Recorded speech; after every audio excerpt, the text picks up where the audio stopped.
অবশেষে আমি কলেজে চলে এসেছি। তখন এখানে একটা ছেলে আসে, সমস্ত মেয়েরা তার কাছে চলে যায়। এই ছেলেটা কে?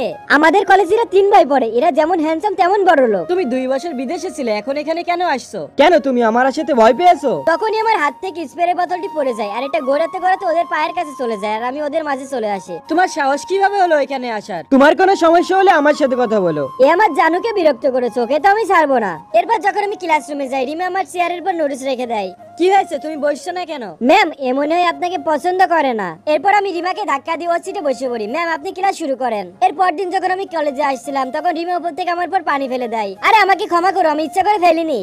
রিয়া, তুমি ভিজে গেছো, এই কাপড়টা না মাথাটা মুছে ফেলো। না, দরকার নাই, ওই ব্যাপারটা ভুলে যাও, বন্ধু হিসেবে নিয়ে নাও। এরপর রিমা আমার ব্যাগ থেকে আমার রেস্টুরেন্টের কার্ডটা বের করে ফেলে, যেখানে আমি কলেজের বাইরে পার্ট টাইম জব করি। আমি এখানে ডেলিভারি নিয়ে আসি। এখানে এসে দেখতে পারি আমাদের কলেজের মেম্বার এখানে পার্টি করছে, আর রিমা এটা ইচ্ছা করে করেছে। রিয়া, তুই আমার জুতার উপর পানি ফেললি কেন? আমি ফেলিনি, এখানে সবাই দেখেছে তুই ফেলেছিস।